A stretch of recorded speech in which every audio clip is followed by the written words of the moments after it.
Hello everyone, so please welcome twinkle study classes. Class 11th का third chapter start करेंगे English का। Hornbill pro section का discovery टर्ड the saga continues, जो कि किसके द्वारा लिखा गया है? ए आर विलियम्स के द्वारा। A R Williams is the writer of the saga continues. तो हम इसके ब्रीफ समरी जो है डिटेल में पढ़ते हैं कि इस चैप्टर में जो है क्या बताया गया है सागा कॉन्टिन्यूज के बारे में। टर्ट अभी केवल एक किशोर ही था। टर्ट जो था वो अभी जवान ही था जब उसकी मृत्यु हो गई, मतलब कि जब वो मर गया। वे उस शक्तिशाली परिवार का अंतिम वंशज था जिसने सदियों तक मिस्र पर राज किया।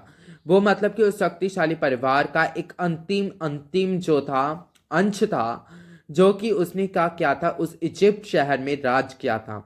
उसके मृत शरीर को ढेर सारे सोने के साथ रख दिया। उसका जो मरा हुआ शरीर था उसको क्या कर दिया गया? सोने के साथ रख दिया गया, गोल्ड के साथ, और अनंत उसे भुला दिया गया फॉरगेट कर दिया गया। लगभग 3300 वर्ष के बाद, 3300 वर्ष सालों के बाद क्या हुआ? 1922 में उसके मकबरे को खोज निकाला गया। उसका जो मकबरा था जिसमें उसको ढाल कर दफनाया गया था, आई थिंक झोपड़ी में शरीर को जहाँ पे लेकर आया गया था, सोने के साथ रख दिया था, उसके जो मकबरे का उसकी खोज की। तब से आधुनिक संसार ये अंदाजा लगा रहा है कि उसे क्या हुआ था। जब से वो संसार क्या कर रहा है, अंदाजा लगा रहा था कि उसे हुआ क्या था। अनुमान लगाया जाता है कि उसकी हत्या कर दी गई। अब 80 वर्ष से ज्यादा बीत चुके हैं जब उसके मृत शरीर को मकबरे से निकाला गया था। उसका सीटी स्कैन किया गया। उसके जीवन और मृत्यु के बारे में नए सूत्र मिले हैं। मतलब क्या हुआ 80 सालों बाद, 80 साल जो है ज्यादा बीत चुके थे जब उसका मृत शरीर मकबरे से निकाल दिया गया था, और मकबरे से निकालने के बाद उसका सीटी स्कैन किया गया, जिसके बाद उसकी जीवन और मृत्यु की कुंजियां, उसके नए नए जो सूत्र निकाले गए। फिर क्या हुआ? तेज रेतीली हवा चल रही थी जब राजा टट को उसके प्राचीन आराम की जगह से निकाला गया, जिसे वैली ऑफ किंग्स कहा जाता है। क्या किया उन्होंने तेज रेतीली, मतलब कि बहुत ज्यादा जो है हवा चल रही थी जब जो राजा टट थे उसको प्राचीन आराम की जगह से जो था निकाला गया था, जिसे क्या बोला जाता है? वैली ऑफ किंग्स कहा जाता है। ये स्थान दक्षिण मिस्र में लग्जर के निकट है। ये मतलब कि जो है दक्षिण तरफ, इजिप्ट के दक्षिण लग्जर के निकट है। ये वह स्थान है जहाँ कई मिस्री राजा दफन हैं, मतलब कि कई इजिप्ट के जो किंग्स हैं वो सारे जो हैं वहाँ पे दफनाए गए हैं। यही कारण है कि इस स्थान को वैली ऑफ किंग्स कहा जाता है। यही जो क्या कहते हैं, ये कहते हैं यही कारण है कि उस शहर को क्या बोला जाता है? वैली ऑफ किंग्स कहा जाता है। 5 जनवरी 2005 को 6 बजे का समय था। दिन भर आकाश में काले बादल छाए रहे। अब उन्होंने सितारों को ढक लिया था।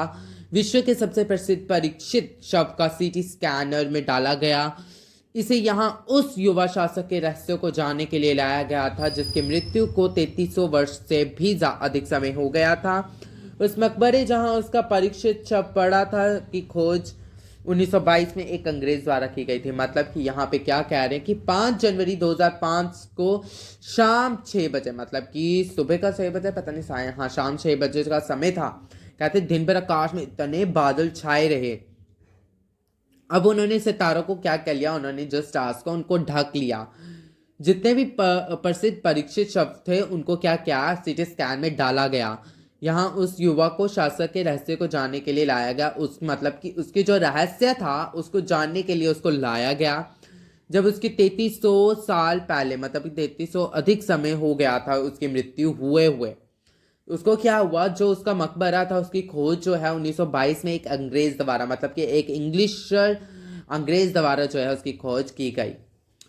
पूरी दोपहर जनवरी 5 2005 की परीक्षित सिटी स्कैन करने से पूर्व दुनिया भर से पर्यटक मकबरे को देखने आते रहे। पूरी दोपहर क्या है? कहते हैं उस दिन का समय था 5 जनवरी 2005 का। उस दिन क्या है, पूरी दुनिया के जो लोग हैं वो उस सिटी स्कैन के जो मकबरे को है वो देखने आते रहे। ये मकबरा लगभग 26 फुट जमीन के नीचे था। मतलब कि ये जो मकबरा था पूरा 26 फुट मतलब कि जमीन के नीचे था। इतनी इतनी खाई थी। ये एक चट्टान को काट कर बनाया गया मकबरा था। ये क्या किया था? चट्टान को काट कर उसका जो बनाया गया मकबरा था। पर्यटकों ने आश्चर्यपूर्वक कब्र को दीवारों और तट के सर्वन जड़ित मुंह को देखा। उसने क्या देखा? उनके मुंह को देखा। सबसे अद्भुत चीज थी ताबूत का बाहरी भाग, जिसकी आकृति परीक्षित शव की भांति ही थी। कुछ आगंतुक फुसफुसाते हुए सहायक पुस्तकों पढ़ रहे थे। कुछ क्या थे, उन वो पुस्तकों पढ़ रहे थे। अन्य लोग चुपचाप खड़े रहे। जो बाकी के लोग थे वो चुपचाप खड़े रहे। वे टट को असामयिक मृत्यु के बारे में सोचकर हैरान रह गए। वो इतना हैरान रह गए कि टट की मृत्यु हुई तो हुई कैसे। टूटन खामून के मकबरे के बारे में एक विचित्र अंधविश्वास प्रचलित है। मतलब कि एक अंधविश्वास जो है प्रचलित है। ऐसा कहा जाता है कि फेरो के अभिशाप के अनुसार जो लोग उसे परेशान करेंगे वे मृत्यु या दुर्भाग्य को प्राप्त करें। वो कहते हैं कि जो लोग उन्हें परेशान करेंगे वो मृत्यु के दंडभागी होंगे। कुछ पर्यटकों को इस बात की हैरानी हुई कि क्या फेरो के अभिशाप की कहानी वास्तव में ही सच थी। वो कहते कि अगर हम फेरे लेंगे कि ये वास्तव में रियली में ये रियल का स्टोरी है कि नहीं है। ये एक अंग्रेज पुरातत्व ज्ञानी हॉवर्ड कार्टर था जिसने 1922 में टट के मकबरे की खोज की थी। वो क्या कहते हैं, एक अंग्रेज, जो मैंने कहा था अंग्रेज द्वारा जो है टट के जो मकबरे की जो खोज की गई, बट उसका जो नाम था वो था हॉवर्ड कार्टर, जिसने 1922 में जो है टट के मकबरे की खोज की थी। मकबरे के अंदर की चीजें आश्चर्य ढंग से अछूती थी। यद्यपि वैली ऑफ किंग्स के अन्य मकबरों को प्राचीन काल में लूटा जा चुका था। उसके जो मकबरे को उसको प्राचीन के समय में क्या गया, पहले के समय में जो क्या है लूटा गया था। खोज के समय जो चीजें उनको मिली, उन्होंने सनसनी फैला दी। उन्होंने क्या करा दी, सनसनाटी हुई चीजें फैला दी, मतलब कि सनसनी फैला दी। यह अब तक मिला सबसे बहुमूल्य शाही संग्रह माना जाता है। क्या क्या है, यह अब तक मिला सबसे बहुमूल्य शाही संग्रह माना जाता है। इसमें अद्भुत कलाकृतियां शामिल है जिन पर सोने का काम हुआ है। तट को रोजमर्री प्रयोग में लाई जाने वाली चीजों के साथ दफन किया गया, जिसकी मृत्यु के बाद उसे आवश्यकता पड़ सकती थी। उनमें शतरंज या पैसा या पान से जैसा खेल, पित्तल का बना एक रेजर, सन के बने अधोवस्त्र, भोजन और शराब के डिब्बे शामिल थे। वो कहते हैं कि ये सारे जो चीज़ें उनके साथ जो है मकबरे में डाली गई थी। कार्टर को, मतलब कि हॉवर्ड कार्टर जो था, उन सभी चीज़ों की सूची बनाने में महीनों लग गए थे। उन्होंने को ये सारी जो चीज़ें हैं इनकी जो लिस्ट बनाने में उनको महीने लग गए थे।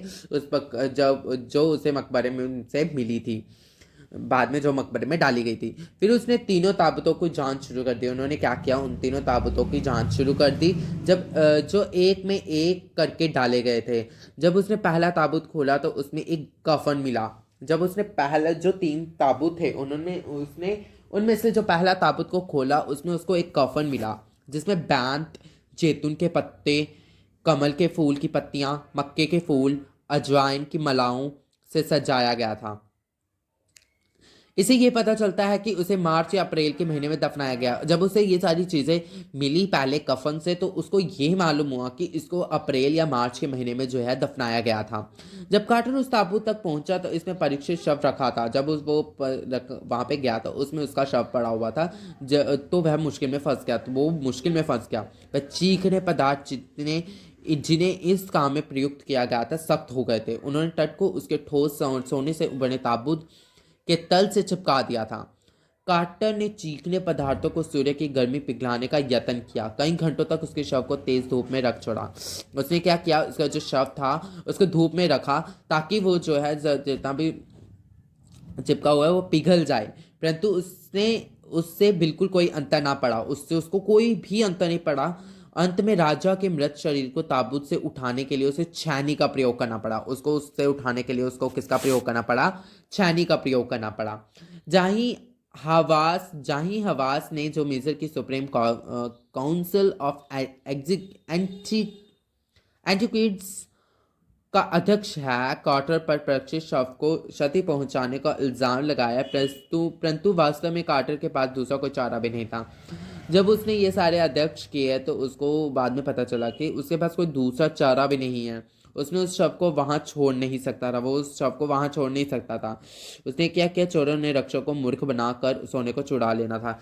वहां पे अगर चोर जब भी कहीं होते तो वो क्या करते, उस कार्टर को जो है बेवकूफ बनाकर वो उस सोने को चोरी कर लेते, चुरा ले जाते हैं। हाँ, तट के समय में राजवंश के लोग अत्यधिक धनी होते थे। तट के समय में जो थे राजवंश के जो लोग थे वो काफ़ी अमीर होते थे। वह ऐसा सोचते थे कि वह अपने धन को अपने साथ दूसरी दुनिया में ले जा सकते हैं। वह क्या सोचते थे, अगर वो दूसरी दुनिया में जाएंगे तो वो जो है ये सारा पैसा अपने साथ ही ले जाएंगे। और इसी महान यात्रा के लिए तट को ये चमकती हुई वस्तुएं उपहार दी गई। यही तट को क्या की गई, ये चमकती हुई वस्तुएं जो थी दी गई थी।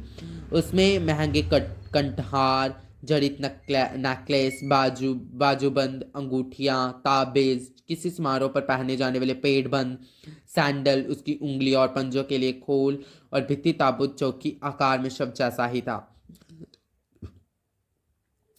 ये सब चीजें शुद्ध सोने से बनी थी। ये क्या थे, बिल्कुल प्योर गोल्ड से बनी हुई थी। तट को इन सभी चीजों से अलग करने के लिए कॉटर के आदमियों को शव का सिर कर दोबारा जोड़ा। उन्होंने क्या किया, कॉटर ने क्या किया, जब ये सारी चीज़ें मिली उन्होंने उसके शव को सिर के साथ दोबारा जोड़ा। इस रेत को एक परत पर रखा। क्षति को ढकने के लिए उन्होंने गद्दियों का प्रयोग किया। ये वही बिस्तर है जिस पर अब तट का शव पड़ा हुआ था। ये वही गद्दियाँ थे जिस पर क्या पड़ा था, शव का, तट का जो शरीर था वो उसमें जो था पड़ा हुआ था। फिर क्या हुआ, परंतु इस दशक में पुरातत्व विज्ञान की तकनीकों में बहुत बदलाव आया। और तब क्या हुआ, बहुत सारा जो है विज्ञान की जो तकनीकियाँ थे, टेक्निक्स थी, उसमें बहुत ज़्यादा डिफरेंट आया।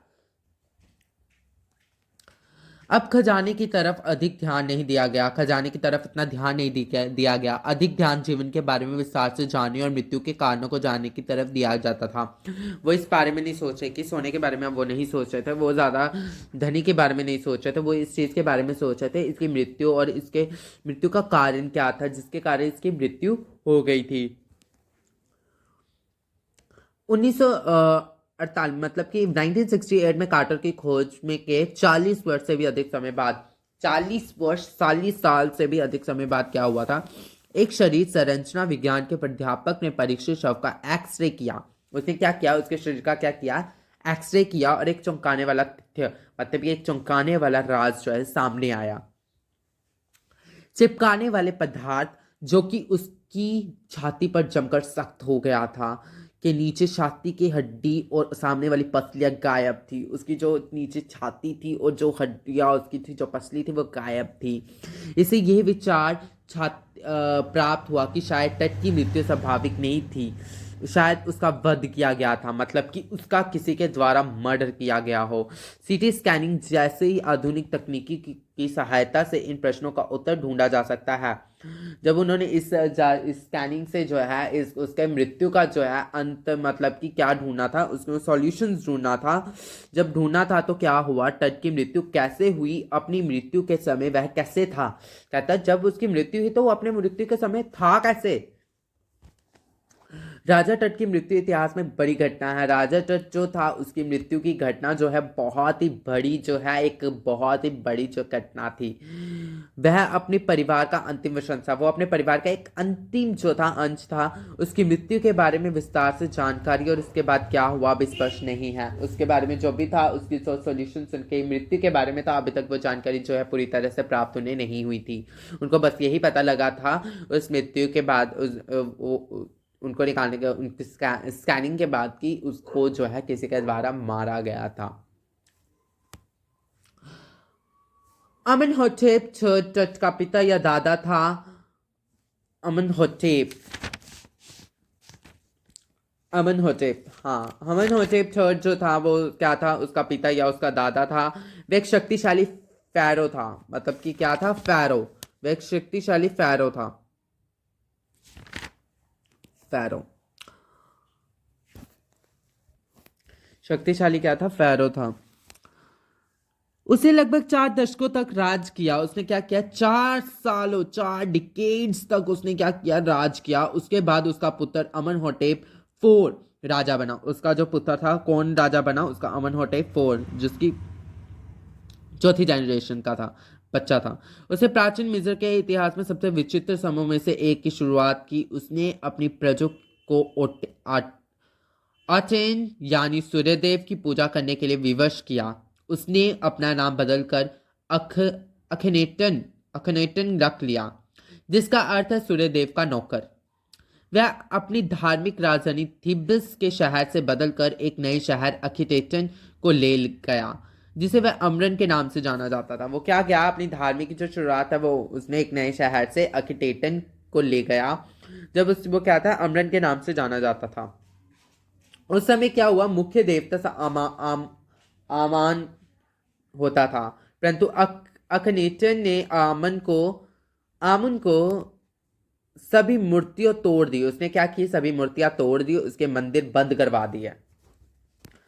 फिर क्या हुआ, अखिनेचन की मृत्यु के बाद समन खखारे नामक एक रहस्यमय शासक थोड़ी देर के लिए आया। मतलब कि समन खखारे नामक एक रहस्यमय शासक जो है इंसान आया, उसने अपने बारे में अपने पीछे कुछ नहीं छोड़ा।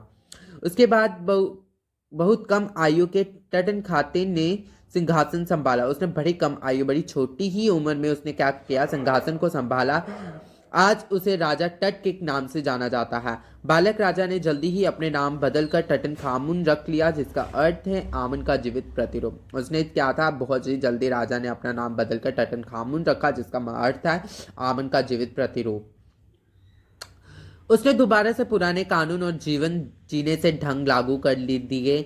उसे लगभग 9 साल तक शासन किया और फिर अचानक उसकी मृत्यु हो गई। तट का परीक्षित शव उन अनेक परीक्षित शवों में से एक है जिन्हें मिस्र में पाया गया। मिस्र का मीम प्रोजेक्ट 2003 में आरंभ हुआ। उसका जो प्रोजेक्ट है वो 2003 में आरंभ हुआ। अभी तक इसने 600 परीक्षित शवों की गणना की है और गिनती अभी जारी है। इसका अगला चरण जो है वो उनके शव को सचल सीरी स्कैन द्वारा, मशीन द्वारा जो है स्कैन करने को कहा है। राजा टट जो था परीक्षित शव उन प्रथम परीक्षित शवों में से एक है जिनको स्कैनिंग की गई हो। वो उनका उन प्रथम शवों में से एक शव है जिनकी क्या की गई हो, सीरी स्कैनिंग की गई हो। उस रात जब टट की स्कैनिंग की गई, मजदूरों ने मकबरे से शव निकालकर बक्से में डाला। उन्होंने क्या किया, मकबरे से उसका जो शरीर, उसका मृत शरीर जो है वो निकाल कर किस में डाल दिया, बक्से में डाल दिया। ताबूत को उठाने वालों की भांति वह शव को सचल स्कैनर के पास ले गया, जिसे वहां लाया गया था। $10 लाख की कीमत वाले स्कैनर ने काम करना बंद कर दिया। सोचो, कहते कि $10 लाख की कीमत, इतनी कीमत वाले स्कैनर ने काम करना बंद कर दिया, क्योंकि कूलर के पंखे में रेत फंस गई थी। क्योंकि इसके कूलर में जो थे क्या फंस गए थे, रेत फंस गए थे। एक रक्षक ने मजाक में कहा, यह फेरो का अभिशाप है। ये किसका अभिशाप है, फेरो का अभिशाप है। काम को पूरा करने के लिए प्लास्टिक के सफेद पंखों की एक जोड़ी का प्रयोग किया गया। काम को पूरा करने के लिए प्लास्टिक जो है, प्लास्टिक के सफेद पंखों की क्या है, उसकी जोड़ी का प्रयोग किया गया। ये जांचने के बाद कि कोई डाटा खराब नहीं हुआ है। तकनीशियनों ने टट को वापस उसके मकबरे में रख दिया। 3 घंटे से भी कम समय के बाद जब फेरो के उसके ताबूत से निकाला गया, वह उस जगह शांति से आराम कर रहा था, वहां जहां अंतिम संस्कार करवाने वाले पुजारियों ने बहुत समय पहले उसे रखा था। जिसने अंतिम संस्कार उसका करवाया था, उस पुजारियों ने उसे रखा था, वहीं पर उसको क्या है, रख दिया। स्कैनर से प्राप्त सभी तस्वीरों को जांचने के बाद यह पाया गया कि परीक्षित शव को कार्टर द्वारा कोई गंभीर हानि नहीं पहुंचाई गई थी। उसको कोई हानि नहीं पहुंचाई गई थी। जहां ही आवाज को गहरी राहत महसूस हुई, उसको जो है उसको राहत महसूस हुई, शायद इसको जो है मर्डर नहीं किया गया था। जब उसे इस बात का पता चला, उसने कहा, मैं पिछली रात एक सेकंड के लिए भी सो नहीं पाया। मैं बहुत चिंतित था, परंतु अब मैं सोचता हूँ कि सो सकता हूँ। अब वो सोच रहा था कि शायद मैं सो सकता हूँ। लेखक ने स्वयं स्कैनिंग की सारी प्रक्रिया पूरी की। जब तक काम पूरा हुआ, हवा भी रुक चुकी थी। उन मृत लोगों की घाटी में सर्दियों की ठंडी हवा और शांति थी। स्वयं मृत्यु की भांति तट के मकबरे के प्रवेश द्वार के बिल्कुल ऊपर ऑस्ट्रिच की मूर्ति है, जो मृत्यु के बाद का देवता है, जो कि बालक राजा को देखती प्रतीत होती है। यही थी तट सागा कॉन्टिन्यूस की कहानी। फिर मिलेंगे हम नए चैप्टर के साथ। द एलिंग प्लैनेट करेंगे नेक्स्ट, क्योंकि landscape of the sort cut चुका है। The ailing planet the green movement store के साथ हम मिलेंगे नई वीडियो के साथ। लाइक करें, शेयर करें, सब्सक्राइब करें, अपने दोस्तों तक भी मेरे वीडियो को शेयर करें। मेरे चैनल नोटिफिकेशन बेल आइकन को ऑन करें ताकि मेरी हर एक वीडियो की नोटिफिकेशन आप बच्चों तक पहुंच सके। बाय।